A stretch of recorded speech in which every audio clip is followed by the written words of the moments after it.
Hi, and welcome to Trust and Obey with Chuck Frank. And we have a very special guest today, an important person in Florida politics, and a guy with a fantastic veteran story, Rocky Rochford. Rocky, thank you for being here today. Hey, thank you very much for having me. It's a real pleasure and an honor to be here to talk to your constituents, if you will, and the audience that you have. So thank you. All right, so this is going to be a two-part interview, and this first part, all biographical.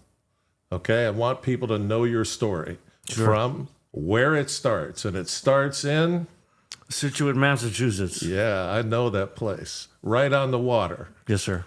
You think growing up on the water kind of predetermined where you were going to head for the next 35, 40 years? If I look back, I think so, yeah. And my brother, I went to Massachusetts Maritime Academy, and my brother went there before me. So Wow. I love the allure of the academy lifestyle. Growing up back in the the 70s and the late 60s and all that, I needed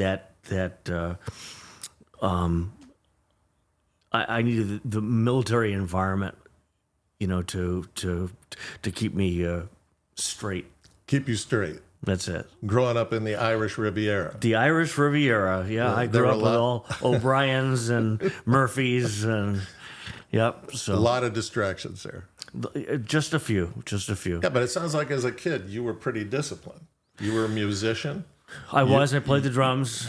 but you were in bands, a variety of bands, right? Yeah, I was in a marching band for high school, and then I played in the jazz band in high school, and then I played in a couple of slap them together type bands, Right. for events. We never went anywhere.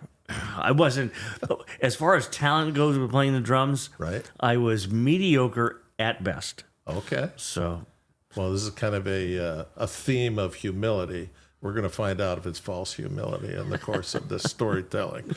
All right, so you're going through high school. High school was what? Easy? Difficult? A breeze?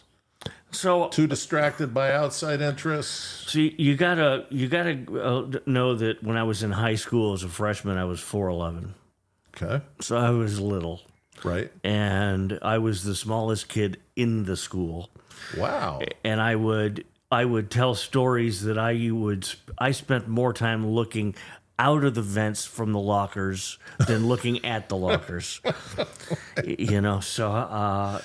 But that turned me into a wise guy, and I became very quick on my feet. So that was always a good thing. So I could say something, and they'd try to catch me, and sometimes I would fail, and they would catch me. Right. And the worst event was senior day when I was a freshman. The seniors came in, broke into my English class with paper bags in their heads and the eyes cut out in the mouth, and they held their hands up like they were guns, and they said, we're kidnapping him, and they kidnapped me out of the classroom, and they took me to the band room, and they put me into a sousaphone case because I could fit. Then they took me back to the classroom in the case, opened the door, slid the case in, closed the door, and I knew I was back in the classroom, and I'm like, for crying out loud. Because everyone's looking at the case, they go, what is that? Right. And then, a little while, I go, I got to get out of this thing. It's hot in here. And I go, and that was, so. But I always played along. It was always a... Good nature. You This have sounds to. good nature. You have More to be. practical joking. Even though today that would generate at least 15 lawsuits. And that's the problem with our world today. Everybody is way too sensitive. But that also seems like, a pretty elaborate practical joke to play. And Yeah, where was well, the teacher when all this happened? Oh, he was lost. I think he had Alzheimer's, and He was just lost. He didn't know what to do. He was looking around with, but all these upperclassmen that did this, they were all my friends, Right. and most of them I've stayed friends with after all these years. So And where's your brother age-wise in this mix? Is he in the school when you're in the school? no, so my brother Rich graduated high school in '76, my brother Bill in '77, and me in '81. So I missed them both. Right. And you missed him at Mass Maritime also? I did. Wow. Yeah, Was that a good or a bad thing? No, I think it's a good thing. You know, you got to go and establish yourself and find your own path. And I almost so when I was attending Mass Maritime, there were two choices for degrees. It was a degree in marine transportation or marine engineering, and I was almost it was a toss up. Almost a coin toss up at the very end, and I decided I'd go marine transportation, which is you operate the ships from the bridge, and Right. they're both mechanical engineering degrees. But I almost went engineering. And the anecdote with all of that is that when I got into the Navy and I got aboard my first ship, I'm a ship driver. I know how to drive a ship. I can, it's ingrained in you for years of all that training. And they made me an engineer. And not only was I good at it, but they promoted me from main engines officer to assistant chief engineer. And then I became the chief engineer because our chief engineer's youngest daughter was very ill and he never got underway with us. So I was always the chief engineer underway. This is a 1,200-pound steam plant. Wow. So it's we had 8 boilers. We could do about 26 knots and that's 533 feet, 15,000 tons or something. I don't remember the exact numbers anymore. Well, look, you're way in the weeds for me anyway. Let me go back to Sure. senior year. It's senior year at your high school, Yes. right? And are you totally dialed in for the Mass Maritime? I am. I applied to a couple of schools, but Mass Maritime is what I really wanted. And with my brother being an alumnus, it helped, I think. I was always strong in mathematics and science, so that helped. I had my heart set on it. Right? Parents happy with it? Yeah, so you have to be appointed to Mass Maritime by a state senator, and so I did. My senator appointed me, and it was, this was good, and having that discipline kept me in check. So that was a good thing. All right. And where's your older brother when you're getting ready to finish senior year? So he graduated and he moved to Texas, and then eventually to Tampa. He was a chief engineer on a seagoing tug, pulls a barge of whatever, and they took it to, the route was Puerto Rico to Tampa and back. He go back and forth, and he did very well. And then he went to work for Leslie Controls after so many years, where they made controllers that control valves, air controllers. So pneumatic, you had electric, you had a whole bunch of them. And as a matter of fact, when I was the chief engineer, we were getting ready for the operational propulsion plant examination, OPI, which is the biggest thing that happens in engineering. And I had a controller for one of my fuel oil service pumps that broke. And so I called my brother, because Leslie Controls makes them, and he hand delivered it. Wow. And he carried it, threw it on his shoulder, and carried it up the brow of the ship, onto the ship. The captain was so impressed, we were going to get underway and go test it and do some other testing and practicing and ready for the inspection. And he said, "Hey, would your brother like to join us?" And I mean, it's like a kid in a candy shop. He was, wow. So he loved it. He mapped out a number of piping systems while he was on the ship and all that. Right. Yeah, so... must have been more fun than a seagoing tug, or am I wrong about that? No, 'Cause I it's- don't know anything about either one of those things. Yeah, you go to general quarters, you fire missiles, Right. you know.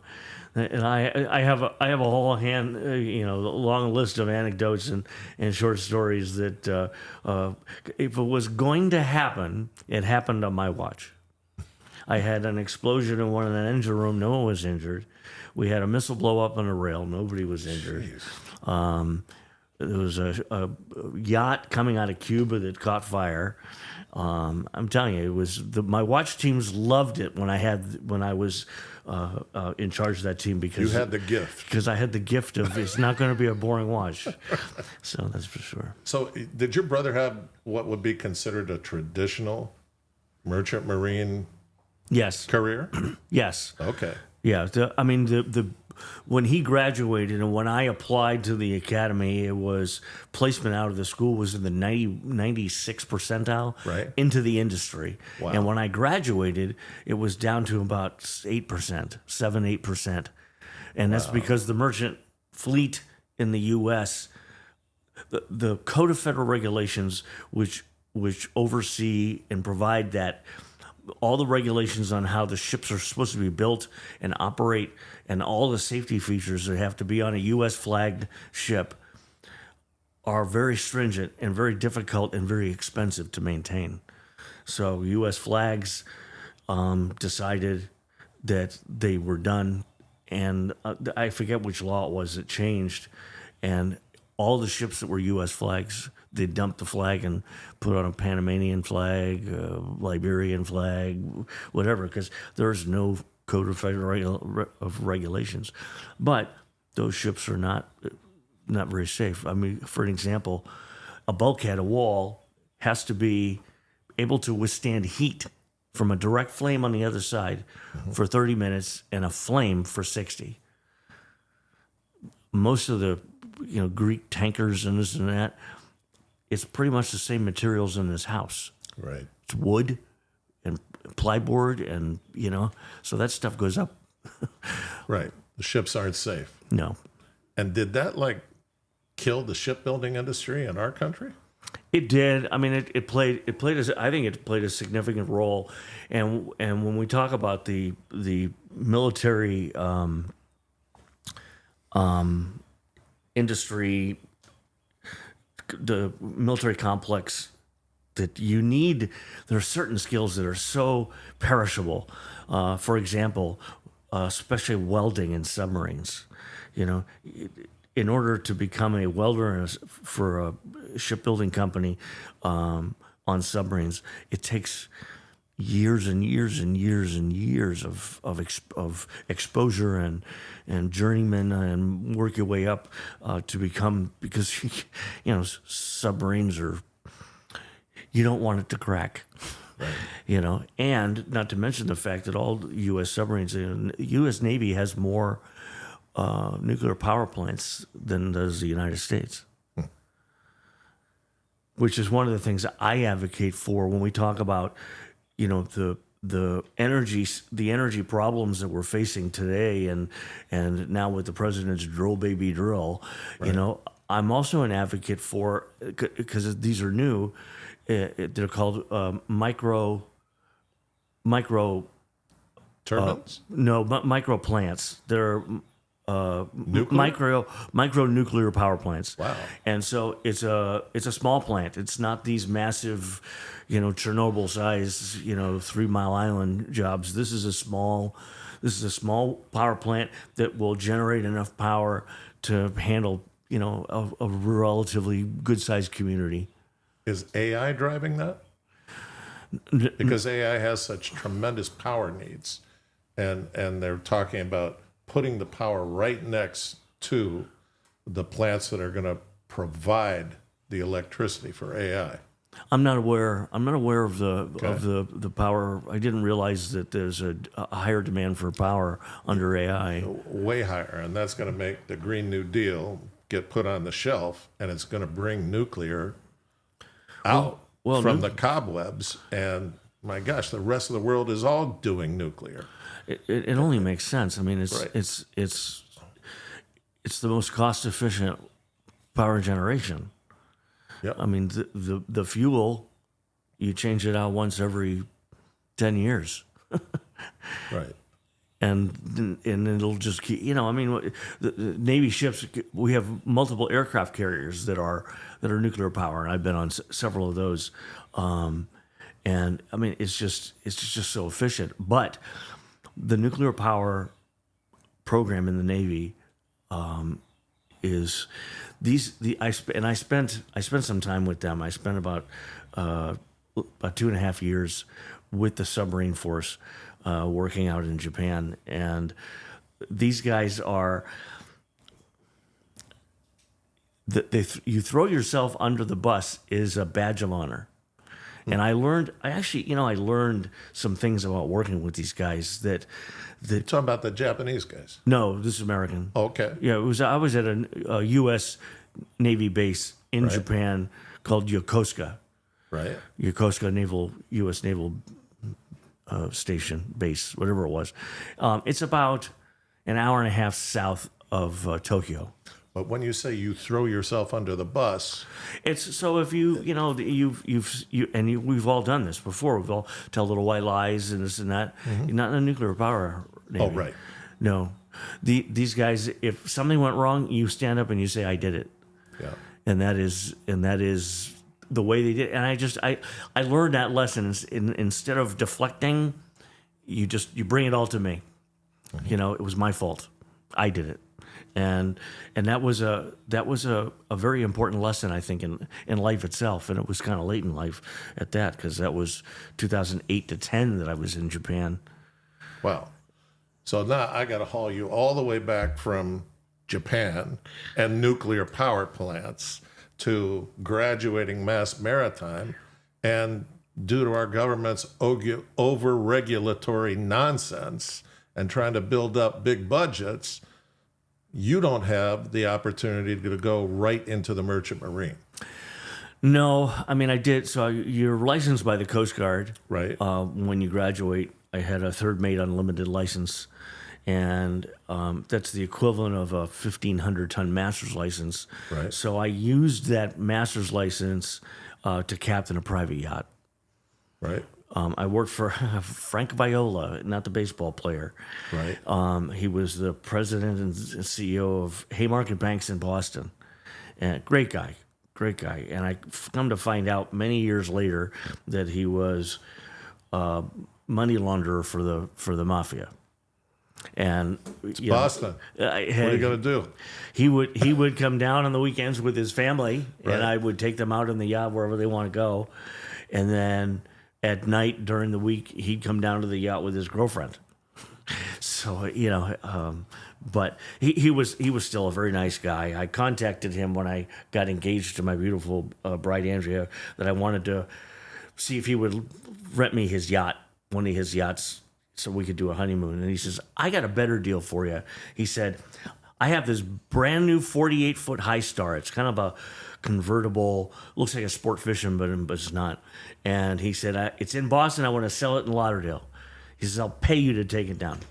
And I said, "You don't have to pay me a penny." I said, "Cover fuel and dockage, we're good." So my wife and I took 3 weeks, Nice. Boston to Lauderdale. That was our honeymoon, just the two of us.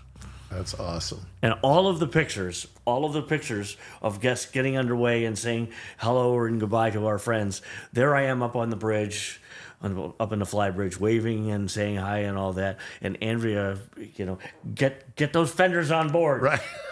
Get that line in. She's your mate. Too funny. And pardon my ignorance, but you can run a 50-foot boat, just you and your bride? Oh, yeah. Yeah? Oh, yeah. Well, Wow. I captained the biggest one I captained was a 90-foot pacemaker, and I did that alone too. And I'd come alongside the pier. Normally, if the weather's okay, I could come on alongside by myself. I don't need anybody else. I would just, while we're getting ready, I'd have lines ready so I could jump off the boat, grab a line and throw it around a cleat. A 90-foot boat. Yeah. Well, I mean, I would drive. Mass Maritime taught me how to drive ships. When the captain got into trouble I can't imagine. on the Yarnell, this is my first ship. It was a guided missile cruiser. he called me because he would. I mean, we got into I think we were in Roosevelt Roads in Puerto Rico, and the wind was howling 25, 30 knots. And the cruiser has a lot of sail area. It's a tall ship. Sure. So he needed to get around the side of a pier, and we had to figure out how to get over there. And I said, well, boss, I said, if you will sit back and let me do it, I says, I'll get you around the corner and I won't hit anything. And so he says, well, you can tell me what you're going to do. And I go, I would rather not. Because I was going to actually use a full bell to make the propeller spin as quickly as possible, come up very quickly, and then shut it off. So that gives you some power to get around the corner. Right. Because the wind was blowing us onto the pier. So I had to tell him, and he's like, I don't like that idea. And I said, well then, sir, I said, you figure out how to get over there. He goes, all right, do it. You ding the boat, you're going to paint it yourself. So he was a tough guy. That's a long way from being in a sousaphone case. It is. Wow. It is. Wow. I'm glad you brought that back up. I can't imagine what you just described. I can't. And I had a 16-foot ski boat, and it kept me very busy. So I can't imagine what you're describing. And you said you graduated as an ensign, and you pronounced that ensign. What's that about? Oh, it's just a nickname for yeah. I was so proud of that Being the an butter officer, bar. but everyone else, what the chief petty guys are saying, you don't know how to run this ship. I do. You know, the chief petty officers in the Navy run the Navy, and my first chief taught me how to be a naval officer, and he is still a great friend today, and he really taught me the good, the bad, and the ugly of being a naval officer, and how to how to drive folks to do what you need them to do because the mission requires it. And it was he was invaluable, and he taught me so much. Every opportunity I have, I speak really highly about him. Just a great guy, Willie Brewer. Awesome. So now you're hooked in with the players in Boston. They've got beautiful yachts.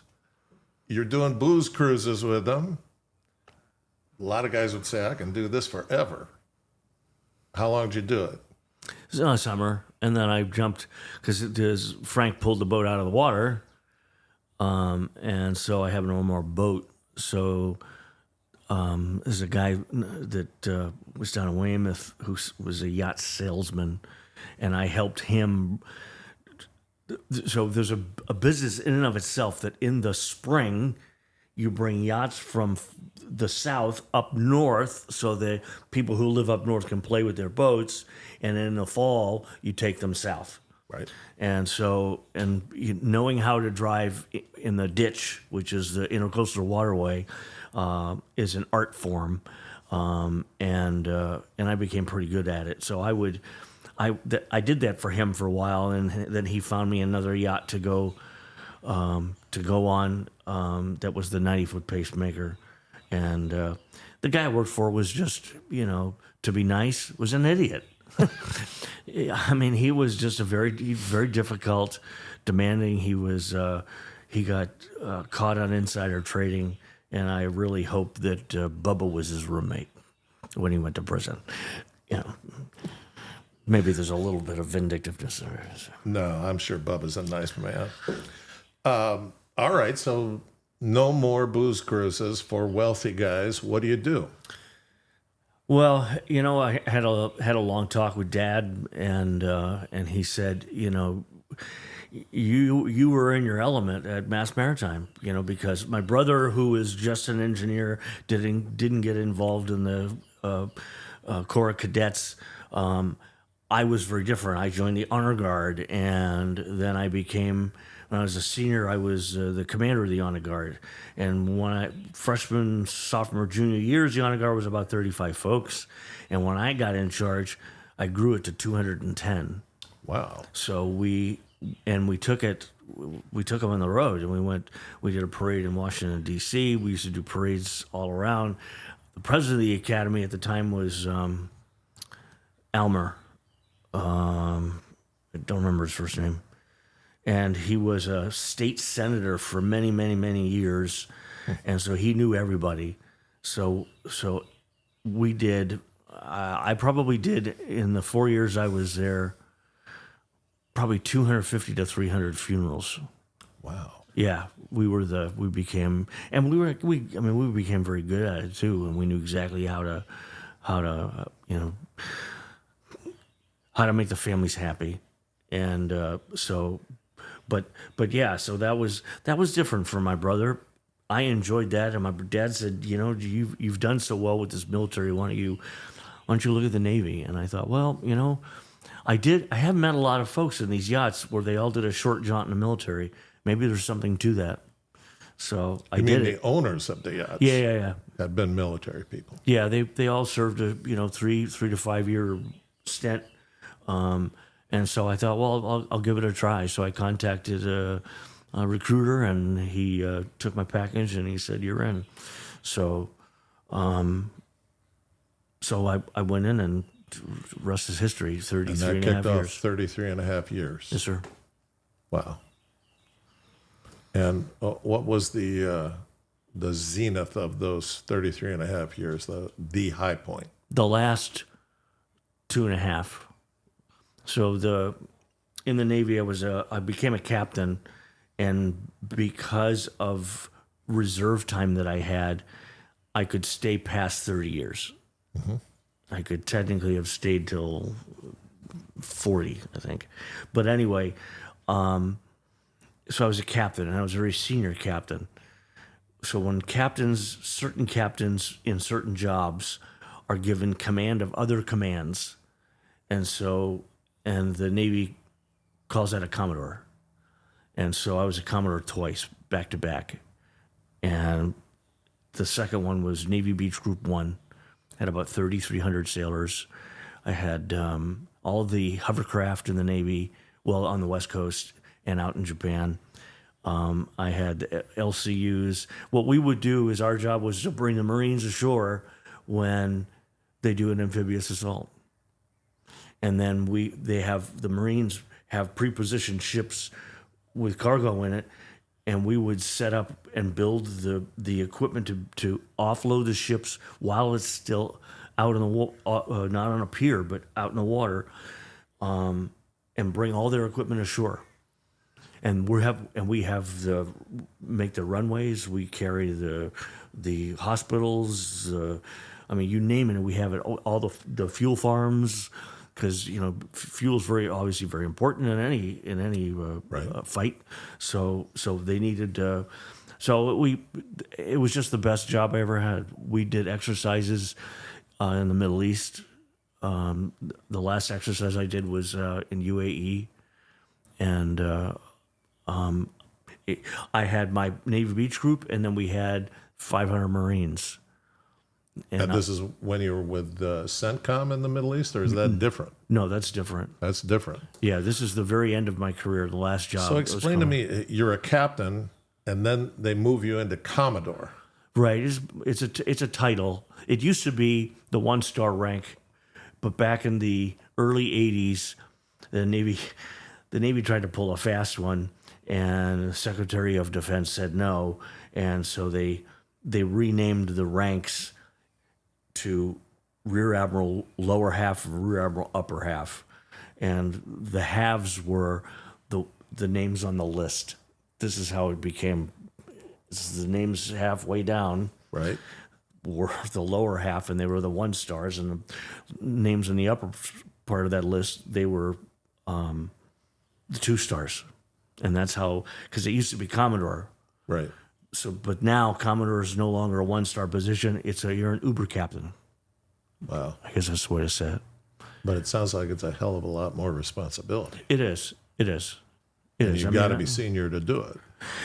Yeah, as a matter of fact, I had 5 commands underneath me in the beach group, and 2 of those commands were both captains.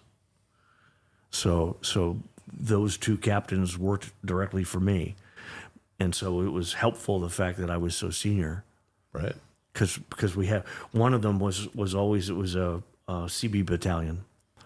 I had a CB battalion that worked for the beach group. Wow. These guys were awesome. I mean, the history of the Seabees is pretty amazing, because the job before that, I was in Guam, and the outer harbor, it's called Outer Apria Harbor, and there's this huge seawall that protects it, and that was built by the Seabees during World War II, and the Japanese were up in the mountains right there, lobbing, bombs or hand grenades or whatever they were lobbing down at them while they were building the seawall. Wow. Yeah, pretty amazing stuff.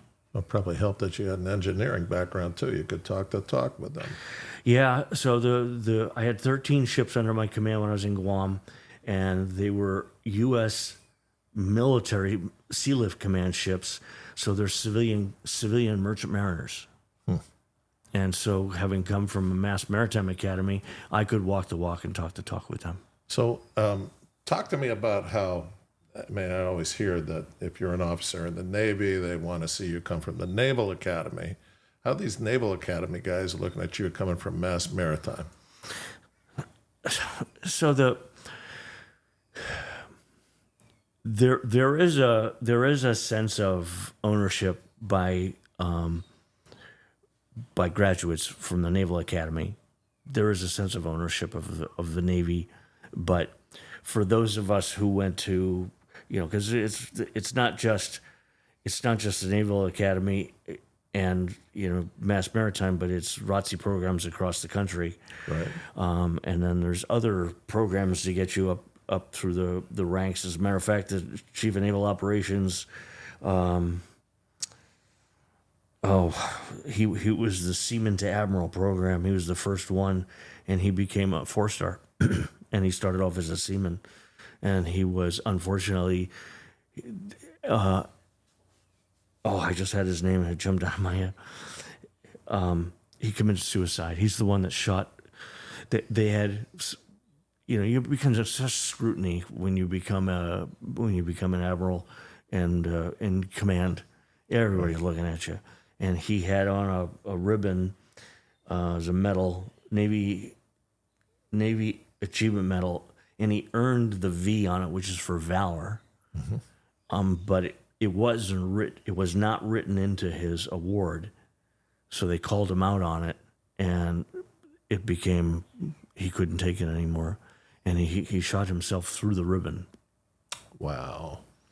And when I was on the Yarnell, which is a cruiser, he was my 1-star admiral, and they had a ship handling competition in Norfolk, and who better to go down and represent your ship than a merchant marine guy who knows how to drive ships, from the science, right. From the science aspect of it.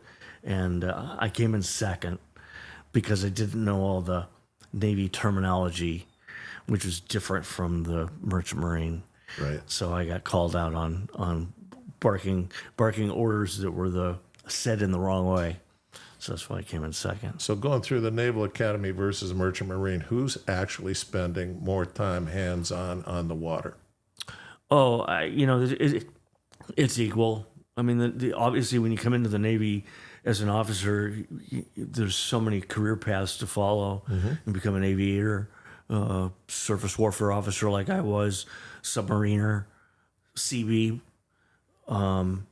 doctor, nurses, judges, lawyers. I mean, there's supply officers. Supply officers are they are the rock stars when they get out of the Navy, because they're the ones who have the certifications on contract building and all that. So a lot of companies pick up supply officers because they have a remarkable background. But it's kind of, it depends on the career path you chose.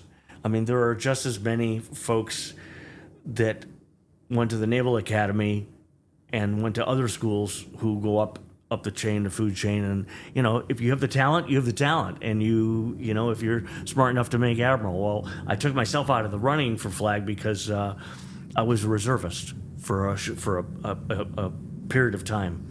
Right. And that took me out of the running. So two more things that look to me like they're major in this career. One is CENTCOM for the Middle East, working under Admiral Frank, General Franks. General Frank, Franks. and the time you spent at the Pentagon. How did all those things come about? CENTCOM was truly I was the EXO executive officer of the Naval Reserve Center here in Tampa. That's what brought me to Tampa, and one of the reserve units that belonged to the Reserve Center was this special unit that belonged to CENTCOM, and they were what they called Individual Mobilization Augmentee, IMA. In essence, they were reserve units of one.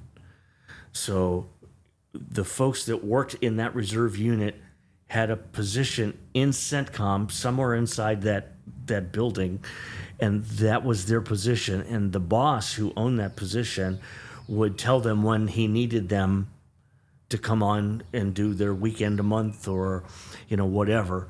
And the nice thing about that was you could go in and do 2 weeks straight, and you'd eat up all those months of 1 weekend a month. Right. So, and then they always had, because of CENTCOM and what it was, they always had money available to bring you on active duty. So I did a lot of active duty time while I was a reservist at CENTCOM. And then I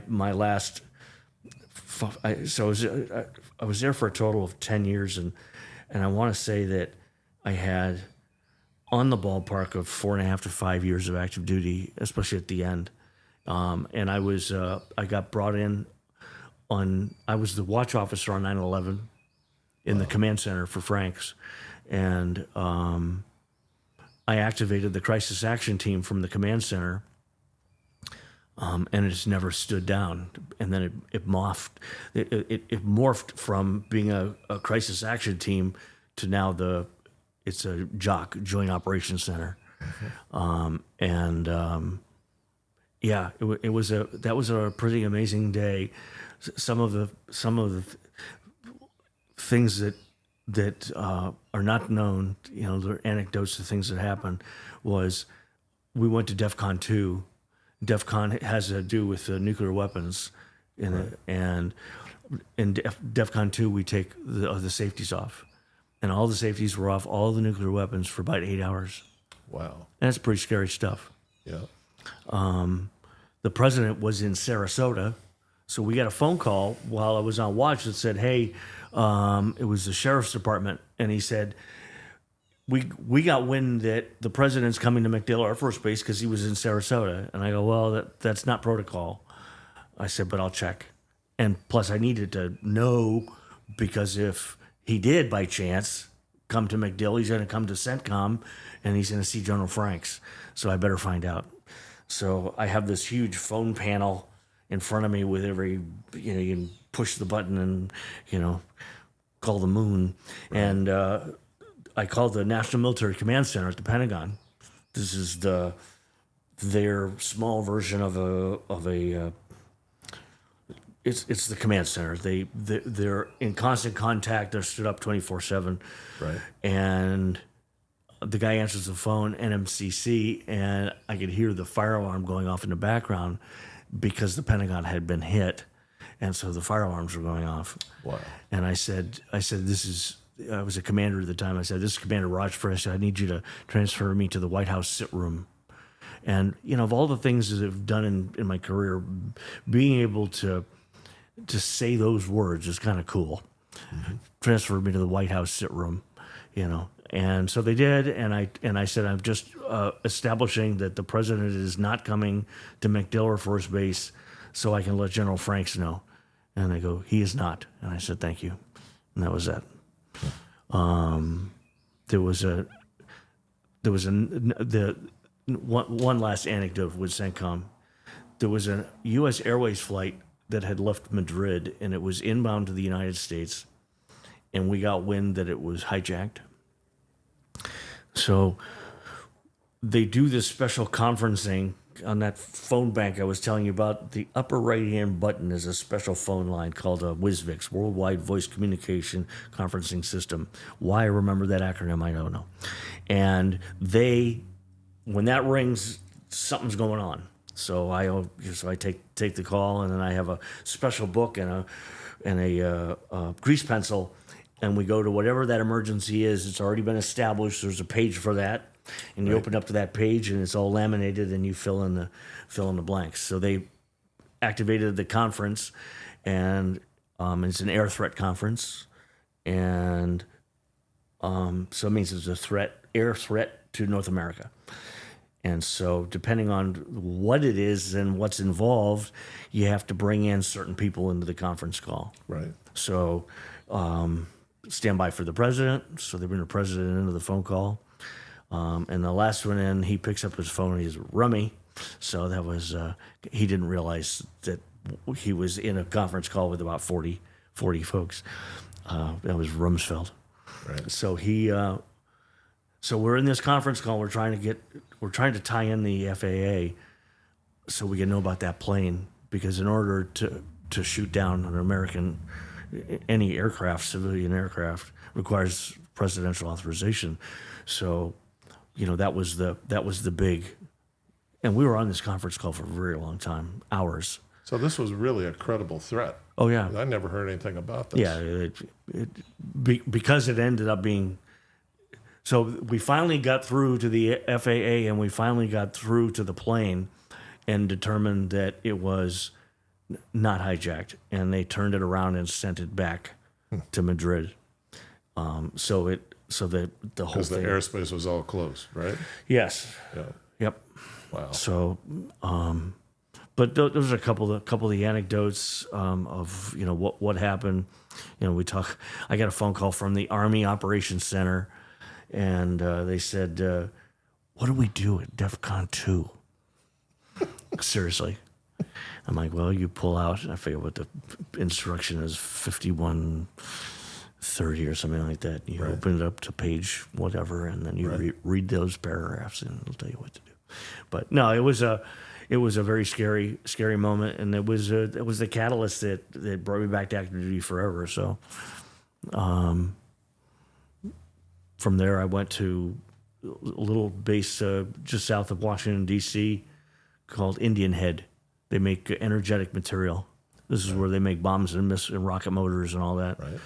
And then I went to UCOM in Stuttgart, Germany for a year and a half. And then I went to Hawaii. And the job I got hired to do at Hawaii went away through no fault of mine. And they sent me to Japan. And then I went to Japan to the Naval War College to the Pentagon. War College, you got your master's? Master's degree in National Security and Strategic Studies, which you and I had talked about. I think it bodes well with what it is that I'm doing and running for Congress and trying to get on the. I think it all bodes well. I mean, you had elaborate leadership skill training, people skill training. You have all of the mechanical engineering and understanding. Our nation's going to be headed toward nuclear. You've got experience there. And you spent time at the Pentagon. I just want to go back for a second. Where'd they put the jock?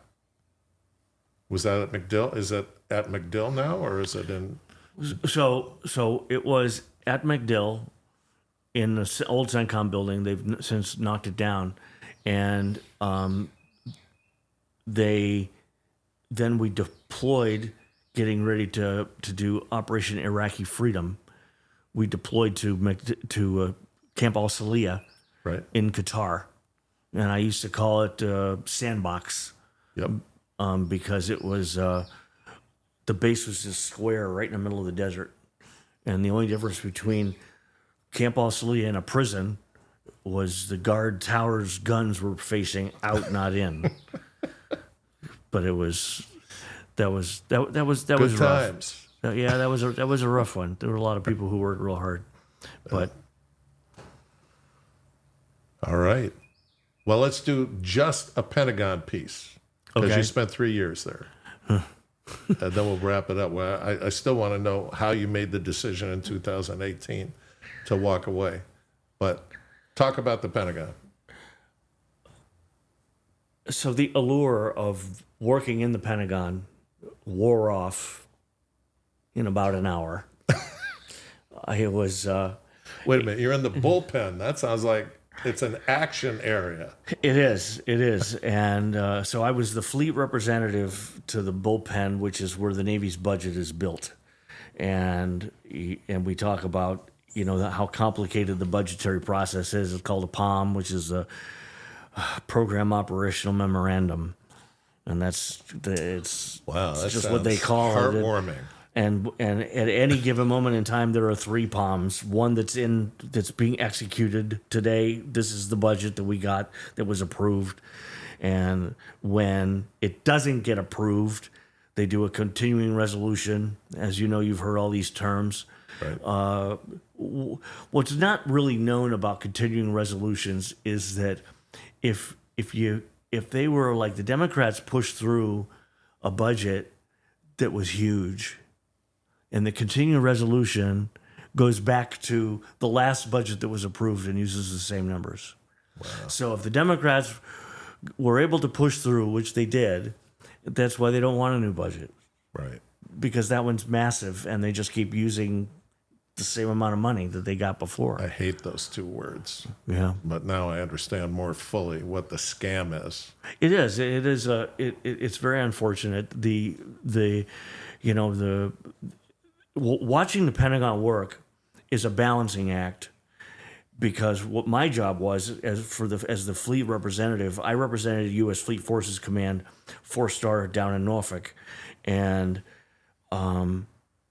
they're running the fleet today, and that's they have responsibilities over all of the fleets around the world, and my job at the Pentagon was to make sure that these guys that work in the bullpen, they want to buy shiny stuff. They want really cool stuff, and in as much as that's a good idea, sometimes let's not forget that you have a fleet out there today that has to be ready to fight, and you have to be able to afford for that readiness.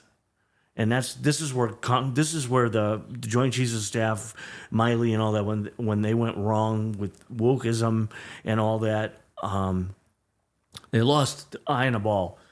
The two most important things for the military are readiness and game-changing technologies. And this is not just incremental changes to a missile now it goes a little bit faster. I mean, this is hypersonic weapons. That's a game changer.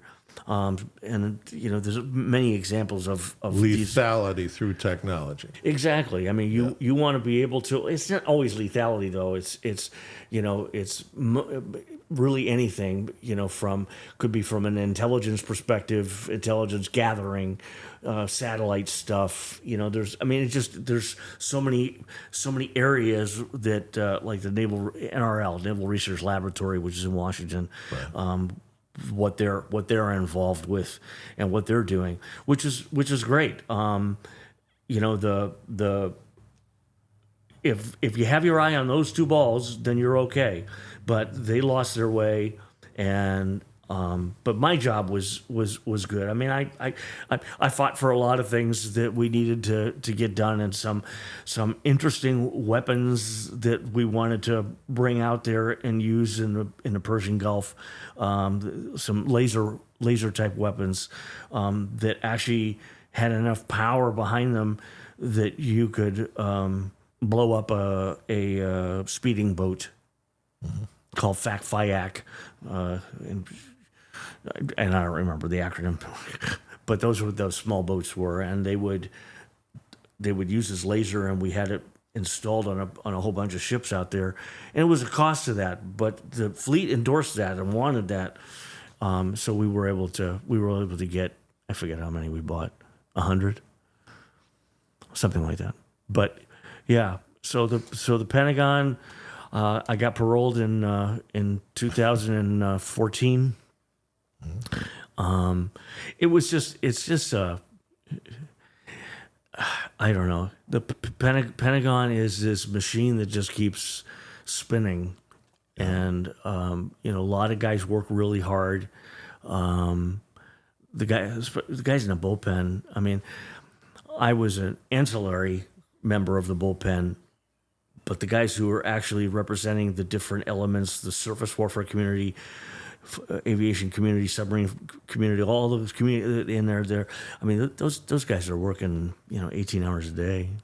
I mean, it's just insane. But yeah, I wouldn't want to go back. So how did you decide to end your naval career? So my boss, when I was at the in Guam, was the commander of Military Sea Lift Command, MSC. Is a 2-star admiral, Buzz Busby, and great guy. And he got nominated by. Oh, I'm not going to remember this. He got nominated by President. Could have been Obama, to be the MARAD, Maritime Administration Administrator, in charge of all of the Maritime Administration, which owns United States Merchant Academy. And the guy who was the superintendent of the school, which is it's a two-star job, was a retired Army colonel. Now, what in God's name is a retired Army colonel doing in charge of the United States Merchant Marine Academy at Kings Point, New York? Knew somebody. So yeah. Married well, somebody. once you start pulling on that string, all of a sudden you find out all the dirt on what happened and all that. Right. So I went to Buzz and I said, sir, I'm going to resign. I'm going to retire from the Navy so I can throw my hat in the ring. There's two ways he could have hired me. One is he could have said, I want Rocky, and I'm going to take him and put him in the job, and that's the end of it. Or you can say, we're going to put this out and for announcements, and then there's the process of being the skinny down the lists, et cetera, The et cetera. CYA method of doing it. Yeah, so that he chose that method, which I can't blame him. It was his position and his job to make that decision. So that's what he went with.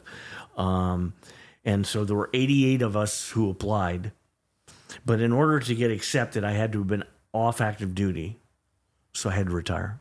So that's why I retired. I made the first cut I made the first cut. I was good. And then when we got to, it was down to 10. I was part of the 10. Then they went 10-3.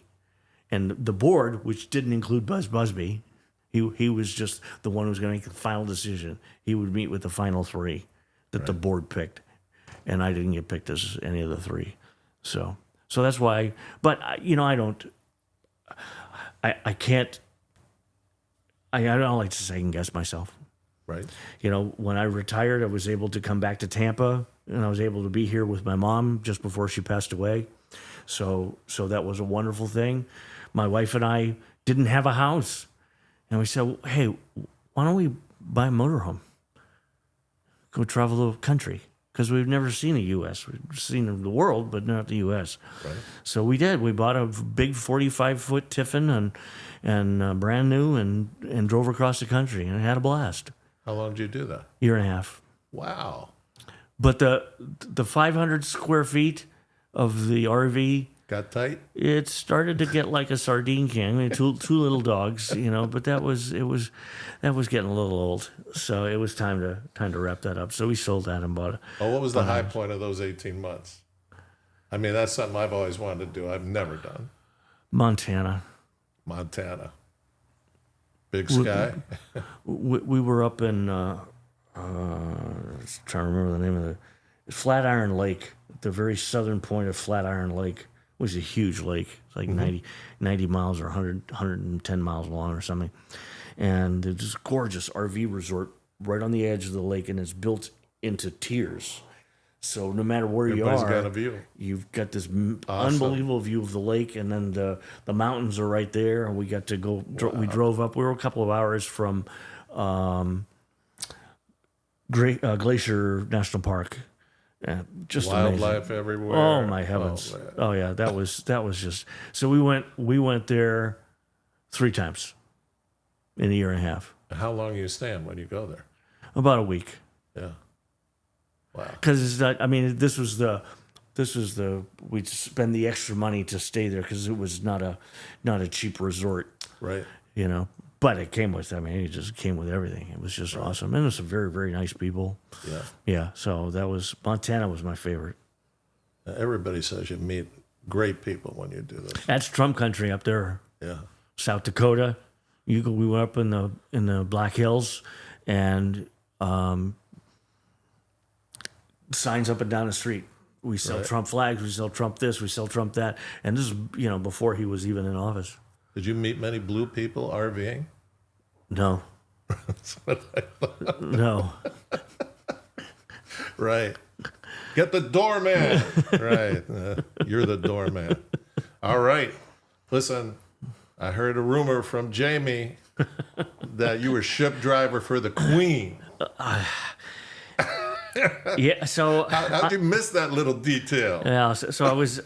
This is when I was executive officer of the Naval Reserve Center in Tampa. One of my collateral duties was because for whatever reason back then we were getting a lot of foreign ships coming into Tampa because of where we are in the world and how wonderful it is to come down in the tropics and so they'd be on patrol either in the Atlantic or in the Caribbean, whatever, and they come up into Tampa and we'd set everything up for them, from their getting their berths taken care of and all that.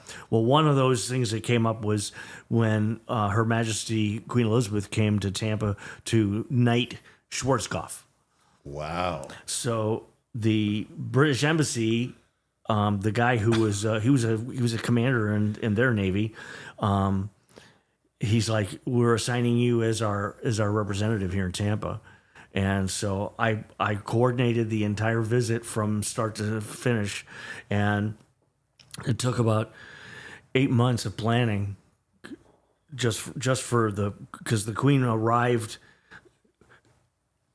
Then got into her vehicle, went to MacDill Air Force Base, went aboard her plane, knighted Schwarzkopf, and took off. And it was 8 months to do that. And so it's very interesting. So the Britannia, which was her yacht, it's now decommissioned, is hand buffed enamel. Of course it is. So the pilot boat. Right, doesn't come alongside the ship. Don't scratch this baby. No. So what they do is they put a lifeboat out, Right. and then the pilot boat comes alongside the lifeboat, and then they bring us up to the ship and let it. So and then on the Queen's yacht, it's not a captain; it's an admiral, Right. who runs the ship. Sure it is. Man.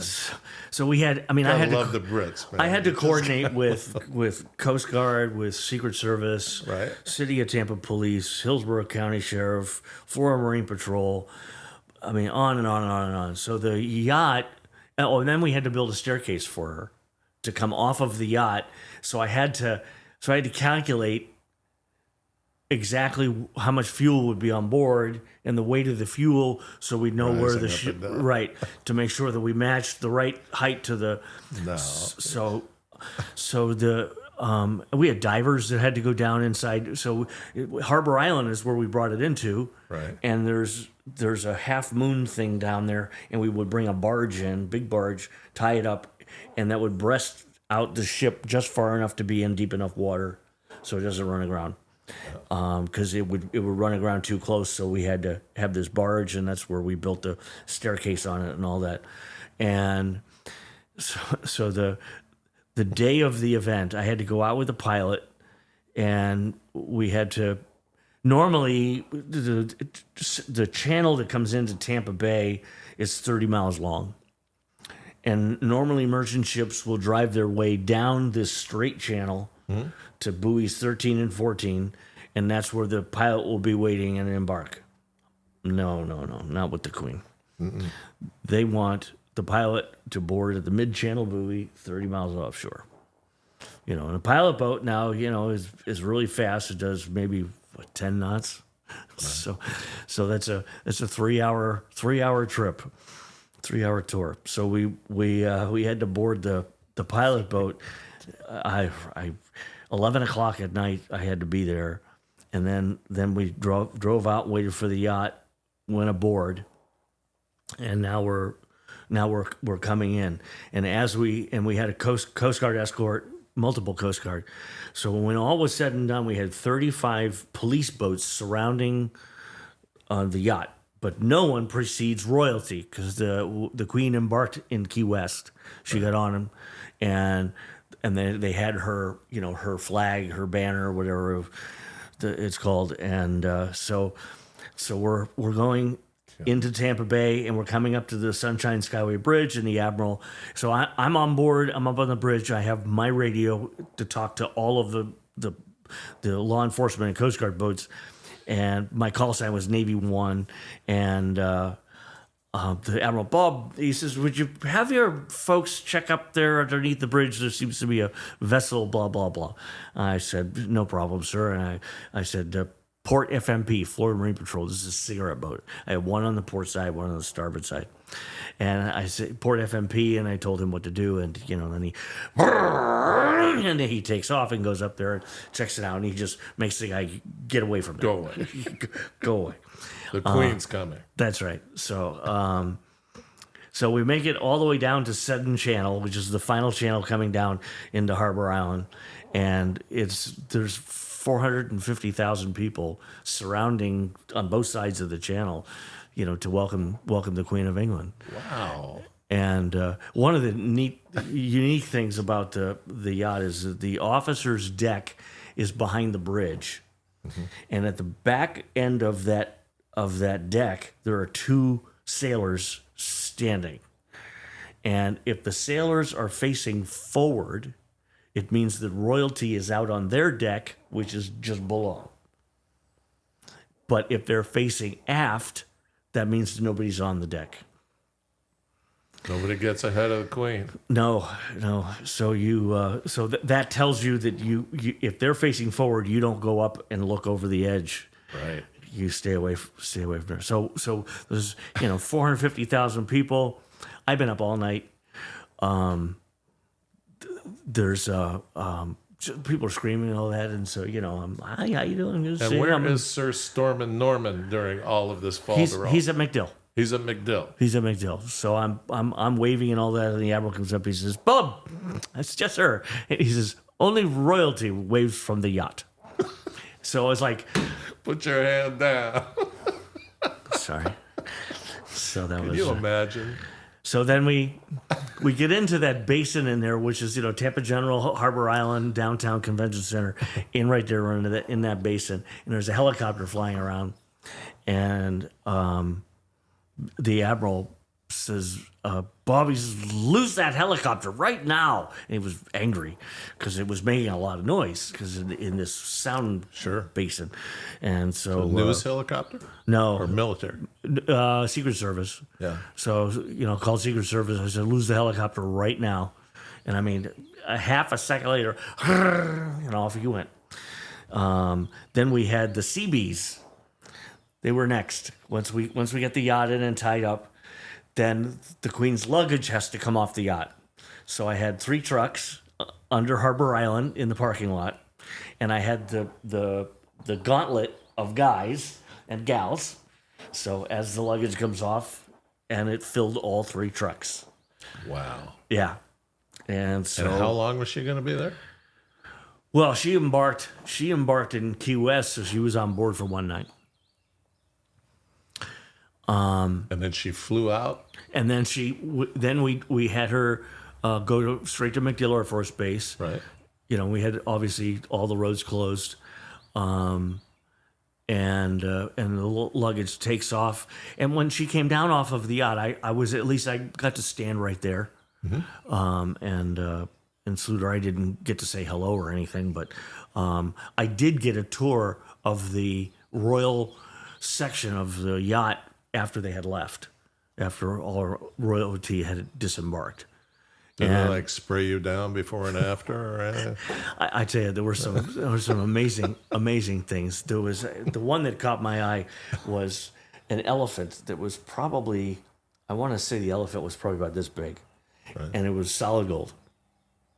And he had a blanket over his back that was all jewels. I mean, diamonds, emeralds, rubies. I mean, it was just gorgeous. Man, there's a lot of props that make you feel like you're better than everybody else, right? I guess. Yeah. Wow. So that was the visit, and News Channel 8 calls me. They called me when she passed away, and asked me to do an interview with them, and then I did one before that. Something had happened. It was the anniversary of her coming in and knighting Schwarzkopf. So yeah, Schwarzkopf, a good guy? he is a good guy. I worked for him very briefly. And there's another anecdote, but it's a long one, so I won't go into it. That'll be for the next visit. I'll tell you my Schwarzkopf story, and he is a good guy, very much in control. I happened to be at the private side of the airport when he flew in after his treatment up at Walter Reed for prostate cancer, Right. and he couldn't get off the plane, so. Guy's like, come here. So I helped him off. We got him into his car, but yeah, good guy. All right. Well, I'm glad we didn't miss this. I don't know how you could miss this. I'm sorry. Thank you, Jamie. All right. That's a fascinating story. Can't wait to get into part 2. Awesome. Thank you. Thanks a lot.